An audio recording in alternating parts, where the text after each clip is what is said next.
नमस्कार दोस्तों, मुद्दे की बात में आपका स्वागत है। क्या चंद्रशेखर आजाद और असदुद्दीन ओवैसी उत्तर प्रदेश में समाजवादी पार्टी के लिए चिंता का सबब है? ये सवाल इसलिए क्योंकि हाल में अखिलेश यादव ने अपने सांसदों के साथ चुनावी तैयारियों को लेकर एक बैठक की। उस बैठक में इन दोनों नेताओं का जिक्र आया। इन दोनों नेताओं की बढ़ती सक्रियता को लेकर समाजवादी पार्टी के कुछ सांसदों ने चिंता जताई। ओवैसी उत्तर प्रदेश के अंदर यूं तो पहले भी चुनाव लड़ते रहे हैं और 2027 के चुनावों के लिए भी वो अपनी तैयारियों पर बात करते रहे हैं, लेकिन हाल में महाराष्ट्र के नगर निकाय चुनावों में उनका प्रदर्शन और खास तौर पर बीएमसी में समाजवादी पार्टी के परंपरागत गढ़ में मुस्लिम वोट में उन्होंने जो सेंध लगाई, उसके बाद उत्तर प्रदेश में उन्हें लेकर गंभीरता बढ़ गई है। पश्चिमी यूपी के चुनावी समीकरणों के नजरिए से चंद्रशेखर पर कई सपा नेताओं की नजर है, लिहाजा ये दोनों नेता 2027 के विधानसभा चुनाव में कितने महत्वपूर्ण हैं या इनकी वजह से चुनावी समीकरण कितने अस्त व्यस्त उथल पुथल हो सकते हैं, इस पूरी पॉलिटिक्स पर बात करने के लिए हमारे साथ मौजूद हैं आजतक.in के एसोसिएट एडिटर कबूल अहमद। तो कबूल भाई, सबसे पहला सवाल तो यही है आपसे कि चंद्रशेखर और असदुद्दीन की अगर अलग अलग बात करें तो इन्हें लेकर क्या वाकई समाजवादी पार्टी में चिंता है, और अगर है तो क्यों? देखिए नीरज भाई, उत्तर प्रदेश की राजनीति में असदुद्दीन ओवैसी हो या चंद्रशेखर आजाद, ये दो ऐसे राजनीतिक दल हैं और ऐसे नेता हैं जो अलग अपने अपने समुदाय के बीच में बहुत आक्रामक राजनीति करते हैं। असदुद्दीन ओवैसी मुस्लिम राजनीति की नई प्रयोगशाला के तौर पे, लीडर के तौर पे उभरे हैं। दूसरे तरफ जो है चंद्रशेखर, जो दलित राजनीति का स्पेस खाली हो रहा था उत्तर प्रदेश में, उसको भरने के लिए दोनों यूथ हैं, दोनों आक्रामक राजनीति करते हैं, दोनों अपने अपने समुदाय के राजनीतिक वोटों पे फोकस करते हैं और उसकी मुद्दों पे बहुत ही आक्रामक नजर आते हैं। आप नीरज भाई, आपने महाराष्ट्र के चुनाव की बात की, लेकिन हम महाराष्ट्र से थोड़ा पहले बिहार भी ले जाएंगे।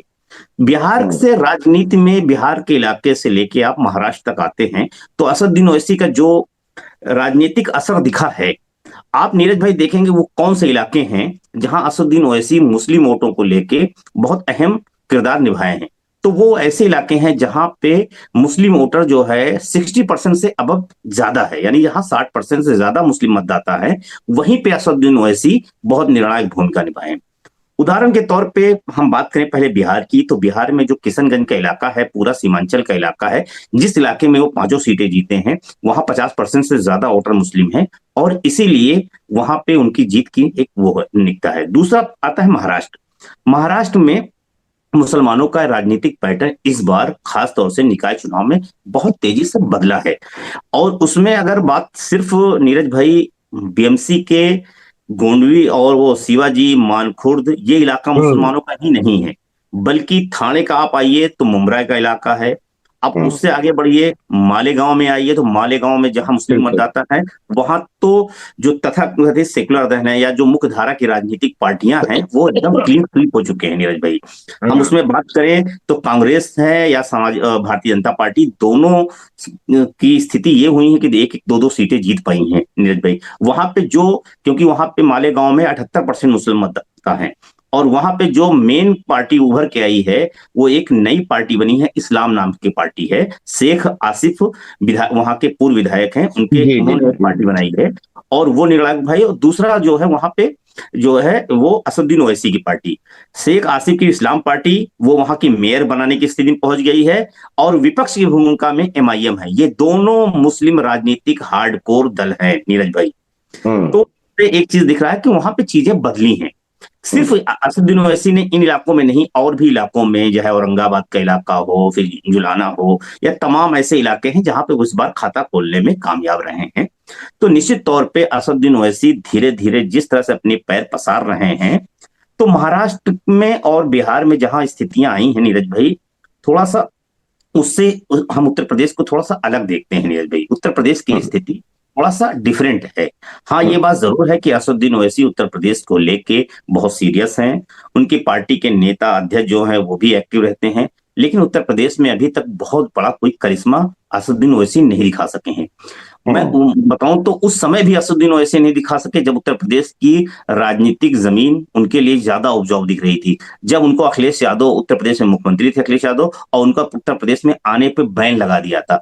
ऐसे समय में भी असदुद्दीन ओवैसी उत्तर प्रदेश की सियासत में अपने जो है फल नहीं खिला पाए, क्योंकि उत्तर प्रदेश में नीरज भाई मेरा एक बहुत है असदुद्दीन ओवैसी को लेकर मैं कहता हूं कि उत्तर प्रदेश में अवधी पुलाव पसंद है, हैदराबाद की बिरयानी को लोग कम पसंद करते हैं।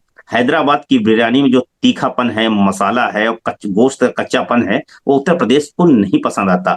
उत्तर प्रदेश के लोगों को हल्के मसाले वाली बिरयानी, खुशबूदार जायका पसंद है। तो वो जायका जो कभी आजम खां के लहजे में हुआ करता था, या जो दूसरे और लीडर हुआ करते थे, सलमान खुर्शीद या कांग्रेस, जो तमाम ऐसी राजनीतिक नेता हैं उत्तर प्रदेश में।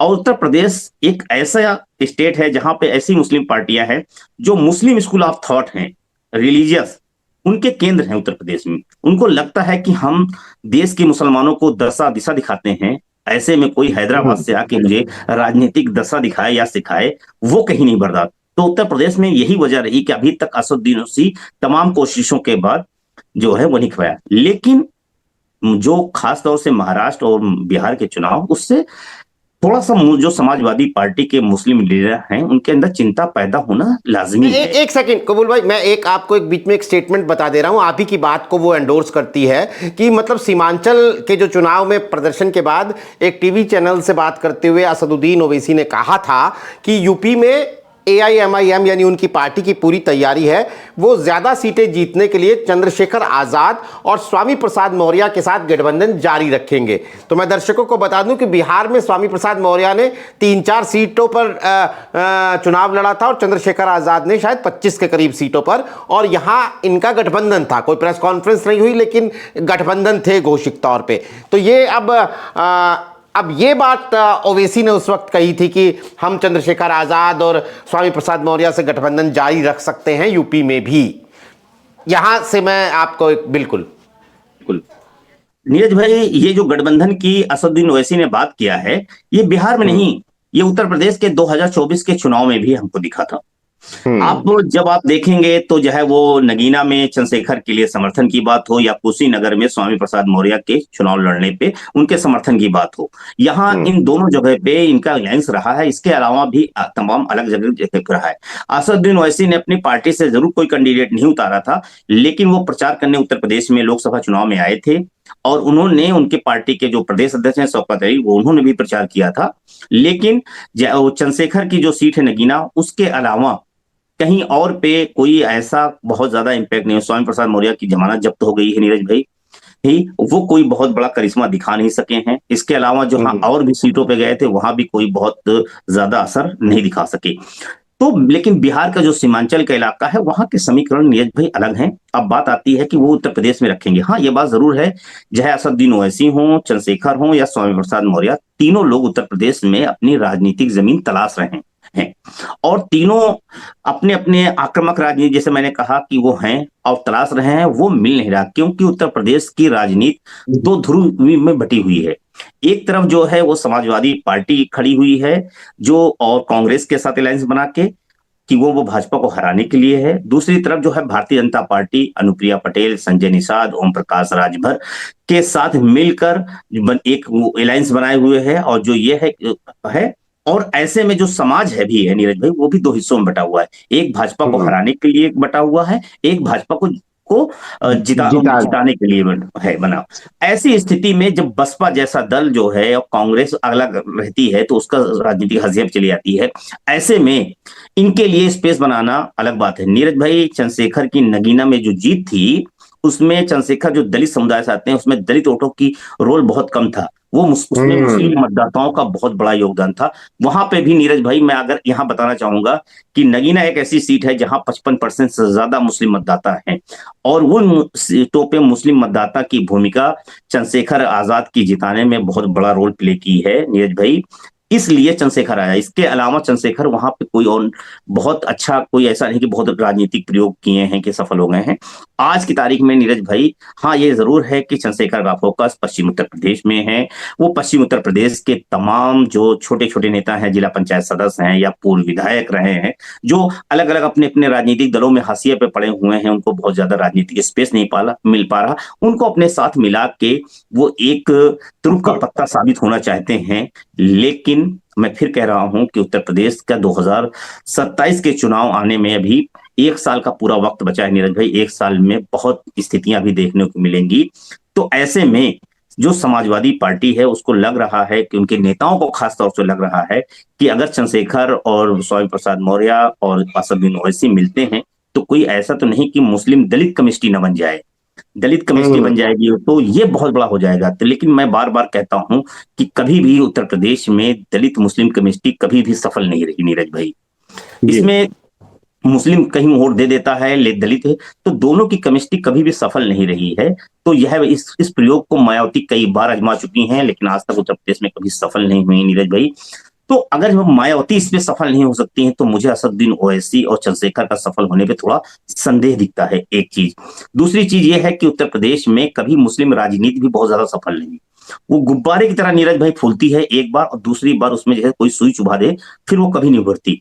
ये मैं आज से नहीं बात कर रहा हूं। 1967 में डॉक्टर फरीदी ने मुस्लिम मजलिस का गठन किया था नीरज भाई। पहले चुनाव में आती है, 67 सीटें, मतलब 12 सीटें जीतती है, लेकिन दो चुनाव के बाद वो खत्म हो जाती है उत्तर प्रदेश में, जबकि वो एक बहुत बड़ा राजनीतिक प्रयोग रहा है। और वो उसके बाद जो है वो पीस पार्टी आई या फिर उलमा काउंसिल आई या तमाम राजनीतिक, यहाँ की मुख्तार अंसारी ने भी बनाया कौमी एकता दल, और ये तौकीर रजा साहब ने बनाया, लेकिन इन सब का कोई भी इम्पैक्ट एक चुनाव तक अपनी इलाके तक दिखा है। पीस पार्टी ने पहले चुनाव में 12 सीटें जीती, लेकिन आज उत्तर प्रदेश में असदुद्दीन ओवैसी भी उनसे गठबंधन करने से बच रहे हैं। तो आप नीरज भाई समझ सकते हैं कि उत्तर प्रदेश में, क्योंकि उत्तर प्रदेश के मुसलमान जो है वो हमेशा उत्तर प्रदेश में अपना जो लीडर मानता रहा है, वो जो है कांग्रेस में कभी तलाशता रहा, कभी जनता दल में तलाशता रहा, कभी बसपा में तलाशता रहा, कभी सपा में तलाशता रहा।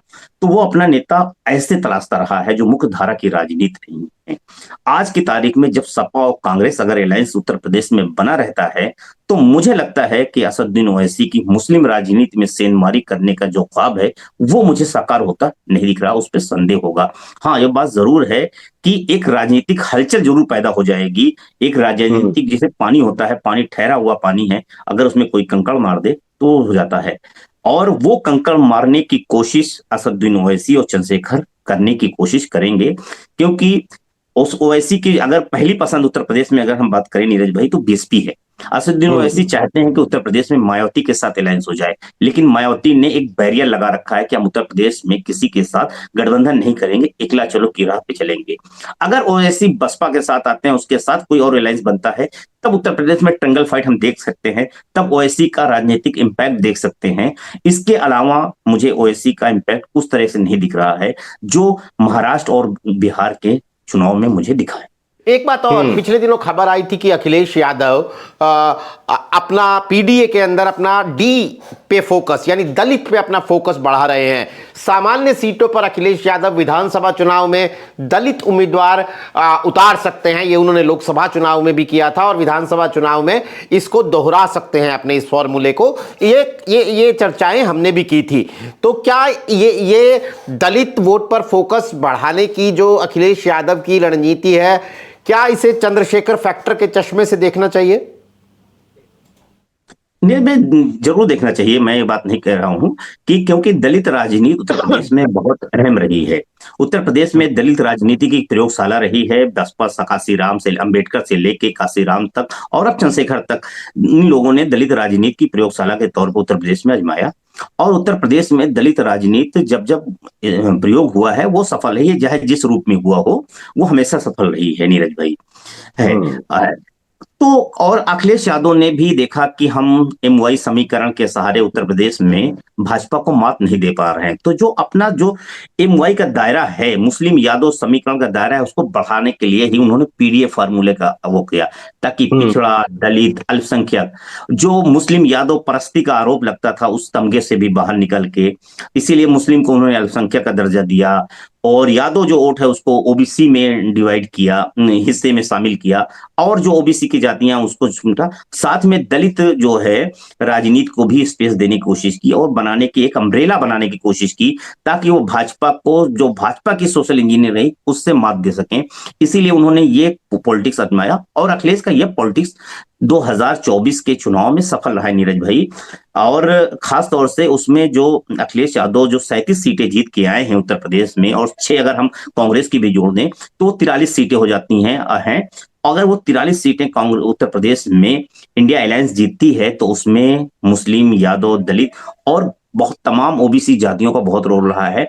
यादव वोटर, खास तौर से जो दलित वोटर है, उसका को सपा और कांग्रेस अलायंस में आना, क्योंकि उस वक्त एक बड़ा मुद्दा था संविधान आरक्षण का, वो भी मुद्दा कहीं ना कहीं दलितों, राजनीति, दलित समुदाय को बेचैन किया, उससे आया है। लेकिन मैं बार बार यही बात और कहता हूं नीरज भाई, कि जो सपा के साथ दलित वोट आया है वो परमानेंट नहीं आया है। अगर अखिलेश यादव उसको सहेज कर नहीं रख पाएंगे तो फिर दलित वोट खिसक के कहीं और चला जाएगा, चाहे वो बसपा में चला जाए, चंद्रशेखर में चला जाए, या समाजवाद मतलब बीएसपी में चला जाए, बीजेपी के पास चला जाए। तो वो कोशिश है। तो अखिलेश यादव जो दलित वोट जोड़ने की पॉलिटिक्स है, उसमें वही है कि वो अपने जो जातियों का अम्ब्रेला है उसको बड़ा रखना चाहते हैं। और वो कहीं, क्योंकि उत्तर प्रदेश का चुनाव अब नीरज भाई 25-30% का नहीं रह गया है, अब वो बढ़ के 45 से 50% के बीच का है। जो वोट शेयर 45% हासिल करता है उसी को सत्ता मिलती है। तो अखिलेश की कोशिश यही है कि यादव मुस्लिम मिला के हम बहुत ज्यादा जाएंगे तो 30% जाएंगे। अगर हम 30 को 50 में ले जाएंगे तो 50 को ले जाने के लिए हमें तमाम गैर यादव ओबीसी को भी जोड़ना है और दलित वोटों को भी जोड़ना है, क्योंकि लगातार उत्तर प्रदेश में जो दलित राजनीति की मेन पार्टी मानी जाती थी, बहुजन समाज पार्टी, वो लगातार कमजोर होती जा रही है। तो दलितों के अंदर भी एक बेचैनी है, और दलितों में भी वोट जो है अलग अलग बटा हुआ है। तो नीरज भाई उसकी तरफ अखिलेश यादव का फोकस है। और हम जब दलित वोटों की फोकस करते हैं तो बहुत सारी ऐसी, जो आपने एक बात कही कि अखिलेश यादव एक प्रयोग करते हैं, तो अखिलेश यादव ये प्रयोग लगातार कर रहे हैं। 2024 के चुनाव में उन्होंने इसका प्रयोग किया तो अयोध्या जैसी सीट नीरज भाई जीत गए, मथुरा जैसे मेरठ जैसी सीट पे बहुत मामूली वोट से हार गई। उपचुनाव में फिर हमने देखा कि गाजियाबाद में उन्होंने यही प्रयोग किया। इस प्रयोग का करने के पीछे नीरज भाई एक और अखिलेश यादव की हिडन एजेंडा रहता है कि वो दलित कैंडिडेट को खड़ा करके यादव मुस्लिम वोट हासिल कर लेते हैं, क्योंकि दलित कैंडिडेट जब होता है तो उसका सजाती वोट भी मिल जाता है नीरज भाई। जब वो मिलता है तो जो 50% का हमने बताया ना, जो 30% बढ़ा के 40 और 45% के 20 शेयर वोट ले जाना है, वो कहीं ना कहीं इसके पीछे का वो होता है, तो वो जुड़ता है। आप देखेंगे कि 2024 के लोकसभा चुनाव में अखिलेश यादव ने तमाम यादव बाहुल सीटों पे उन्होंने यादव कैंडिडेट को टिकट न देके कुर्मी या कुशवाहा इस तरह के कैंडिडेटों को उतारा है। अगर हम उदाहरण के तौर पे आप नीरज भाई बात करें तो चाहे वो फर्रुखाबाद की सीट हो या फिर एटा की सीट हो, आंवला जैसी सीट हो, इन तमाम जगहों पे उन्होंने इस तरह का राजनीतिक प्रयोग किया और वो अखिलेश यादव का प्रयोग सफल रहा है। फिर इसके बाद फूलपुर में बहुत अच्छी फाइट रही है, भले ही जीत नहीं पाई लेकिन उन्होंने प्रयोग किया नीरज भाई उसका। तो मुझे लगता है कि अखिलेश यादव इस बात को जानते हैं और अपनी जो वोट शेयर है उसको बढ़ाने के लिए ही इस तरह का प्रयोग कर रहे हैं। अयोध्या जैसी नीरज भाई सीट जीत जाना भारतीय जनता समाजवादी पार्टी का, भाजपा का हार जाना, वो भी ऐसे समय में जब राम मंदिर का उद्घाटन हुआ होता है, भाजपा के चुनाव प्रचार में राम मंदिर का जिक्र होता है और वो जीत जाते, वो एक ऐसा जख्म अखिलेश यादव ने दिए हैं कि अवधेश प्रसाद जो अयोध्या सांसद हैं वो समाजवादी के ब्रांड एम्बेसडर बन गए। उनको राहुल गांधी से लेके अखिलेश यादव तक कैश कराने की कोशिश करते हैं। तो वही फार्मूला है कि क्यों ना हम ऐसी राजनीति करें ताकि हम, क्योंकि उनको लगता है कि अखिलेश यादव को कि यादव मुस्लिम हमारे साथ बहुत मजबूती के साथ वोट जुड़ा हुआ है, कुदरती तौर पे वो वोट कुदरती तौर पे ही हमारे पास आ जाएगा। इसके बाद कैंडिडेट हाँ, वो तमाम कुछ भी हो जाए वो कहीं जाने वाला नहीं है, क्योंकि हालांकि हालात भी ऐसे बन गए हैं कि उनके पास भी विकल्प के तौर पे नीरज भाई नहीं है। हालांकि विकल्प देने की कोशिश चंद्रशेखर भी कर रहे हैं, वो ऐसे भी कर रहे हैं, लेकिन वो विकल्प उस तरह से बन नहीं पा रहा है। यहाँ तक कि बीएसपी भी विकल्प बनना चाहती है लेकिन बीएसपी भी विकल्प नहीं बन पा रही है। समाजवादी पार्टी ने वोट बैरियर या भाजपा के खिलाफ अपना स्टेटस इतना बड़ा कर लिया है कि भाजपा के इक्वल आके खड़ी हो गई आज की तारीख में नीरज भाई की। और 2000 उसके संकेत मुझे पहले 2022 में मिले, 22 में भाजपा अलर्ट नहीं हुई, उसका खामियाजा उसको 2024 में भुगतना पड़ा है। और 2024 के हालांकि झटके के बाद उसको झटके से थोड़ा सा लगा कि हाँ बहुत बड़ा झटका लगा है, इसीलिए उसने बाईपोल में वो आजमाया और वो सफल रहा। और अब भारतीय जनता पार्टी सपा के पीडीए काउंटर में भी अपनी एक सोशल इंजीनियरिंग को फिर से मजबूत कर रही, ताकि जो तमाम अलग अलग जातियों में हिंदू वोट बिखरा है उसको एकजुट किया जाए। तो अखिलेश यादव की कोशिश है कि हम भाजपा को कैसे हराएं, उसके लिए जो अपना सोशल इंजीनियरिंग है पीडीए, उसको और बड़ा करने की कोशिश। एक बात बताइए, आपने 37 सांसदों की बात की। हम जिस मीटिंग से हमने शुरुआत की थी अखिलेश यादव की सांसदों के साथ, उसमें एक नारा निकल के आया कि 37 जिताएंगे 27। इस मीटिंग में एक और महत्वपूर्ण बात रणनीति बनी, एक महत्वपूर्ण, कि समाजवादी पार्टी हर जिले का अलग घोषणा पत्र बनाएगी। तो ये कहाँ लेके जा रहे हैं अपनी राजनीति को? लोकल लेवल पर, गली कूचे में, जिले वाइज, क्या इसका मतलब है हर जिले में अलग घोषणा पत्र बनाएगी समाजवादी पार्टी? नीरज भाई, जिस तरह से राजनीति उत्तर प्रदेश की हो गई है या देश की राजनीति हो गई है, अखिलेश यादव इस बात को समझ चुके हैं कि जब जैसे ही अगर हम प्रदेश लेवल पर चुनाव है, क्योंकि वो चाहते हैं कि चुनाव को जितना हम लोकलाइज कर सकें, जितना हम उसको हम योगी और मोदी के नैरेटिव पे न सेट करके हम उसको जिला स्तर पे सेट करने की अखिलेश यादव की स्ट्रेटजी का पार्ट है। अखिलेश यादव जानते हैं कि उत्तर प्रदेश में आज की तारीख में जो राजनीति है उत्तर प्रदेश में भारतीय जनता पार्टी की, वो विकेंद्रीकरण न होकर केंद्रित हो गई है। और वो केंद्रित हो गई है उत्तर प्रदेश में मुख्यमंत्री योगी आदित्यनाथ के इर्द गिर्द सिमटी हुई है, और देश में राजनीति प्रधानमंत्री नरेंद्र मोदी के इर्द गिर्द सिमटी हुई है। तो क्यों ना हम इसको, क्योंकि वहां पे जो विधायक हैं उनके अंदर एक बेचैनी है नीरज भाई, और वो विधायक जिस तरह से काम चीजें अपने करा नहीं पा रहे हैं, या 10 अब लगातार पिछले 2 बार से 10 साल से विधायक हैं, तीसरा चुनाव अगर देखा जाएगा तो 15 साल लगभग टर्म हो जाएगा। इतने लंबे समय तक कोई जो विधायक होते हैं उसके खिलाफ क्षेत्र में सत्ता विरोधी लहर भी रहती है नीरज भाई। और वो तमाम जगह, अगर कई जिले ऐसे हैं जहां पे 4-4, 5-5 विधायक भाजपा भारतीय जनता पार्टी के हैं, क्षेत्रीय स्तर पे तहसील से लेके अस्पताल तक तमाम ऐसे मुद्दे हैं नीरज भाई क्षेत्रीय स्तर पे, चाहे वो करप्शन के मुद्दे हो, पुलिस प्रशासन की व्यवस्था का मुद्दा हो या फिर अस्पतालों में सुविधाओं का मुद्दा हो, ऐसे मुद्दे हैं जो क्षेत्रीय स्तर पे बहुत इफेक्ट करते हैं। और विधानसभा चुनाव में नीरज भाई उनका बहुत बड़ा रोल होता है। तो अखिलेश यादव ने इस स्ट्रेटजी को समझा है कि वो अपने चुनाव को बहुत हाइपर लोकल ले जाना चाहते हैं। इसीलिए उन्होंने अपने सांसदों से कहा है कि क्यों ना हम अपने जिले की समस्याओं को देखें, उस समस्याओं को चिन्हित करें, उसको पॉइंट आउट करें, और वो एक घोषणा पत्र, अखिलेश यादव ने कहा जिले वाइज, यानी कि वो जिले जिले की जो समस्याएं हैं जब वो अपने रैलियों में जाएंगे और हर जिले में जब समाजवादी पार्टी का घोषणा पत्र जारी होगा, एक बज़्म क्रिएट होगा, और अखिलेश यादव अगर किसी विधानसभा क्षेत्र में प्रचार करने जाएंगे और उस क्षेत्र की अगर समस्या उठाएंगे नीरज भाई, तो मुझे लगता है कि वो कहीं ना कहीं योगी और मोदी के जो नाम पे एक पूरी लहर बनती है, क्लीन स्वीप हो जाती है, वो कहीं ना कहीं उसमें वो सफल नहीं होने देना चाहते हैं। और उसका फायदा अखिलेश यादव उठाना चाहते हैं कि हम अपना मुद्दे को बहुत छोटा रखना चाहते हैं। क्योंकि एक कभी कभी होता है कि आप एक चुनावी रैली शुरू होती है नीरज भाई, जिससे होती है आखिरी तक वही नेताओं का भाषण रहता है, लेकिन अखिलेश यादव चाहते हैं उसको लोकलाइज करना। वो चाहते हैं कि जब हम रैलियों में जाएं या जिस जिले में जाएं, उस जिले के मुद्दों को उठाएं, उस जिले के इफेक्ट करें, क्योंकि जनता उन मुद्दों से ग्रसित है। तो मुझे लगता है वो उसको कैश कराने की कोशिश है कि लोकल है। अखिलेश यादव का पीडीए के बाद एक नया फार्मूला है नीरज भाई, जिसको अभी लोग नहीं समझ पा रहे हैं, जिसको हम कहते हैं अखिलेश का लोकल दांव। ये लोकल जो हाइपर लोकल पॉलिटिक्स है नीरज भाई, ये हाइपर लोकल पॉलिटिक्स बहुत इफेक्ट करेगी नीरज भाई, क्योंकि हर जिले में है रायबरेली में अगर कोई समस्या भ्रष्टाचार की तहसील की है तो नीरज भाई सड़क की समस्या है, तो क्योंकि जो विकास के बड़े बड़े काम हुए थे नीरज भाई, वो अब धीरे धीरे चीजों को लेके असंतोष भी पैदा हो रहा है। वो भले ही योगी के नाम पे असंतोष न हो, लेकिन क्षेत्रीय विधायकों के खिलाफ जरूर असंतोष है। वो क्षेत्रीय जो मंत्री हैं इस जिले का, प्रभारी है उसके भी खिलाफ भी असंतोष है। तो तमाम चीजें हो जाती सही बात है, और सही बात है। वैसे भी उत्तर प्रदेश जैसे स्टेट में आप बुलंदशहर के आदमी से पूछेंगे कि बलिया की क्या समस्या है, तो ये तो उसके लिए ऐसा ही हुआ ना कि आप देश के किसी भी हिस्से की बात कर लीजिए, या बलिया वाले से पूछेंगे कि मेरठ की क्या समस्या है, तो जाहिर तौर पर इतने बड़े स्टेट की एक कोई कॉमन अम्ब्रेला समस्याएं तो है नहीं, समस्याएं तो इलाके के मुताबिक ही हैं। बिल्कुल। जी, तो वो है, तो अखिलेश यादव इस बात को समझे हैं और वो समझ के तब इस मुद्दे की तरफ उन्होंने कहा है।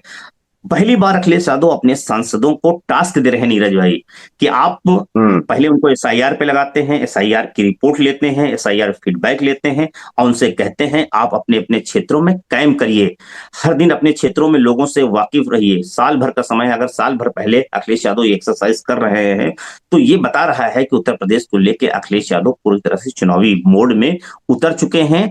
और जिस तरह से वो कर रहे हैं तो मुझे लगता है समय से पहले नीरज भाई चीजें करना शुरू कर देंगे। अभी मैं आपको बताऊं तो अखिलेश यादव एक चीज और कर रहे हैं जो अभी हैं, वो हर विधानसभा वाइज कास्ट इक्वेशन, कास्ट समीकरण के सर्वे कराए हैं और उसके आधार पे अपने टिकटों को वितरण भी करेंगे। कहां पे कौन सा समाज कितना इफेक्टिव है उसको देखते हुए को देख रहे हैं। इसीलिए अखिलेश यादव ने, जब उनके विधायकों ने या उनके नेताओं ने, सांसदों ने बैठक में ये बात कही कि ओवैसी और चंद्रशेखर होंगे, तो उन्होंने कहा हम इस समस्या से निपट लेंगे, इसकी चिंता ना करो, इसके अभी आपका फोकस होना चाहिए कि आप अपने क्षेत्र में कितने दिन समय दे रहे हैं, क्षेत्र की क्या समस्याएं हैं, लोगों से कितना आप मिल रहे हैं, ये तमाम चीजें वो अखिलेश यादव दे रहे हैं कि आप लगातार बैठिए, पीडीए के मुद्दे पे कोई समझौता न कीजिए, पीडीए की जो भी समस्या है उसको मुखर तरीके से उठाइए, अपने जिले में उठाइए, संसद में उठाइए। और अब बजट सत्र भी शुरू हो रहा है, तो अखिलेश यादव ने बजट सत्र से पहले भी अपने सांसदों की क्लास लेके भी उनको एक टास्क दे दिया है कि आपको कैसे चीजें करनी है। तो मुझे लगता है कि अखिलेश यादव पूरी तरह से चुनावी मोड में आ चुके हैं, क्योंकि वो एक बात और देख रहे हैं नीरज भाई कि भारतीय जनता पार्टी जिस तरह से 2024 के चुनाव के बाद कमबैक कर रही, चाहे हरियाणा हो, महाराष्ट्र हो या फिर बिहार हो, वो हर जगह बेहतर तरीके से प्रदर्शन करके आ रही है। अगर अखिलेश यादव अभी भी सोए रहते हैं या समाजवादी पार्टी सोई रहती है तो उत्तर प्रदेश में भी भाजपा को कमबैक करने में देर नहीं लगेगी। तो अखिलेश यादव इस चीज को समझ रहे हैं और खासतौर से महाराष्ट्र और इन तमाम चुनावी नतीजों को देखते हुए वो एक्शन में आ गए हैं। जो वैसे भी 2022 में जी 2022 में अखिलेश यादव ने बहुत अच्छा प्रदर्शन किया था, लेकिन फिर भी हार का सामना उन्हें करना पड़ा 2022 के विधानसभा चुनाव में। और एक मोटा इल्जाम यही था कि अखिलेश यादव ने अगर कुछ पहले से ये कोशिशें शुरू की होती तो शायद सरकार भी बना लेते। तो शायद ये उसके बाद 2024 में एक अच्छा प्रदर्शन और अब वापस विधानसभा चुनाव में, और जैसा आप बता रहे हैं कि साल भर पहले अखिलेश यादव ने बिल्कुल पिन पॉइंटेड काम अपने सांसदों को, विधायकों को और नेताओं को देने शुरू कर दिए हैं। जी नीरज में एक चीज और ठोक रहा था मैं कि यहाँ पे कि आपने 2022 का किया कि आप थोड़ा समय पहले अखिलेश यादव का काम कर लेते तो ये नतीजे नहीं होते। आपको अगर याद होगा अखिलेश यादव पिछले साल अक्टूबर में, मतलब 2021 के अक्टूबर में एक्टिव हुए थे और दिसंबर जनवरी तक उन्होंने माहौल को एकदम बंद कर दिया था, जब स्वामी प्रसाद मौर्य, धर्मपाल सैनी, तमाम जैसे नेता उनकी पार्टी में शामिल हो गए थे। लेकिन ये माहौल तब जनवरी में खड़ा हो पाया था नीरज भाई। लेकिन अखिलेश यादव इस बार उससे भी एक साल पहले बैठ गए हैं। आप देखेंगे कि 2024 के चुनाव में 22 के चुनाव के तुरंत बाद एक्टिव हो गए थे, जिसका नतीजा 2024 में नीरज भाई मिला है। तो अखिलेश यादव की अभी कोशिश यही है कि जो 2024 में नतीजे आए हैं, अगर हम इसको भी अखिलेश यादव मेंटेन कर ले जाते हैं तो उत्तर प्रदेश में 225 सीटें, जो अगर 37 सीटों के हिसाब से हम देखें तो 225 से 26 सीटें होती हैं जहां समाजवादी पार्टी जीत सकती है। और मैंने जब खास तौर से 2024 के चुनाव नतीजों को हमने जब आकलन किया था नीरज भाई, तो उसमें भी हमने देखा था कि उत्तर प्रदेश में कांग्रेस और सपा मिलकर ऐसी करीब 232 सीटें थी जहां पे इनको बढ़त थी, जहां पे ये भारतीय जनता पार्टी से ज्यादा वोट पाए थे और वो भाजपा को इससे कम वोट मिले थे। तो नीरज भाई अगर उस चीज को, जो 2024 के नतीजे हैं, अगर उसको भी मेंटेन रखते हैं तो ये बता रहा है कि सपा बहुमत के करीब खड़ी है। तो अखिलेश यादव उसको भी मेंटेन रखने की कोशिश है, हालांकि वो ये बताना चाहते हैं उससे ज्यादा करने की कोशिश कर रहे हैं। लेकिन मेरा कहना है कि अगर वो मेंटेन भी रहता है और 2024 जैसे भी नतीजे वो अगर उत्तर प्रदेश में प्रदर्शन करते हैं तो वाकई बात 10 साल बाद एक बार फिर 15 साल बाद उनका जो सत्ता में वनवास है वो खत्म हो जाएगा। लेकिन अब उसके लिए ऐसा नहीं है, क्योंकि भारतीय जनता पार्टी 24 घंटे की राजनीति कर रही नीरज भाई। उसके पास पूरी लीडरशिप है, उसके पास संगठन है, उसके पास बूथ लेवल के, उसके पास अपने मंडल अध्यक्ष हैं, तमाम जो है कई जगह पे एक्टिव है। संघ उसके अलग बैकबोन की तरह काम करता है। अखिलेश यादव के साथ इस तरह चीजें नहीं है। अखिलेश यादव खुद इंडिपेंडेंट अकेले हैं। हालांकि अखिलेश यादव पिछले कुछ राज्यों में अपने सहयोगी दलों के लिए प्रचार करके एक अपनी स्टार जो प्रचारक की लॉबी है वो जरूर तैयार कर ली है, लेकिन वो क्या उत्तर प्रदेश की राजनीति में इफेक्ट डाल पाएंगे? क्योंकि अखिलेश यादव भी उन राज्यों में इफेक्ट नहीं डाल सके हैं। तो अखिलेश यादव समझ रहे हैं कि जो भी करना है वो मुझे आत्मनिर्भर बन के करना है, किसी के बैसाखी के सहारे नहीं करना है। और वो इसीलिए कांग्रेस के तमाम नेता अलग अलग बयान दे रहे हैं, उस पर कोई तवज्जो नहीं दे रहे हैं। उनका मेन फोकस है कि हम अगर मजबूत हैं, अगर हमारे पैर मजबूत खड़े रहेंगे तभी हम दौड़ पाएंगे। हम किसी की बैसाखी के सहारे सत्ता के दहलीज तक नहीं पहुंच पाएंगे। तो ऐसे में अखिलेश यादव की है कि अगर सत्ता के दहलीज को क्रॉस करके सत्ता के सिंहासन तक पहुंचना है तो अपने पैरों में अभी से तेल मालिश करना शुरू कर दिए, ताकि दौड़ की छलांग लगाई जा सके। तो दोस्तों, जैसा हम बार बार कहते हैं कि 2027 के विधानसभा चुनाव को अगर आप कैलेंडर पे देखेंगे ना तो आपको लगेगा 1 साल बाकी है, लेकिन अगर जमीन पर देखेंगे तो आपको लगेगा कि उल्टी गिनती शुरू हो चुकी है और चुनाव अब आया और तब आया। वो तमाम न सिर्फ समाजवादी पार्टी बल्कि बीजेपी खेमे की तैयारियां भी यही इशारा करती हैं। यानी आने वाले दिनों में हर दिन, हर हफ्ता, हर महीना जो है वो राजनीति की बड़ी बड़ी घटनाओं, बड़ी बड़ी करवटों का गवाह बनने वाला है, जिस पर हमारी निगाह बनी रहेगी। हमारे साथ इस कार्यक्रम में आज शिरकत करने के लिए कबूल अहमद, आपका बहुत बहुत शुक्रिया। तमाम दर्शकों का भी आभार। दोस्तों, आज के लिए नमस्कार।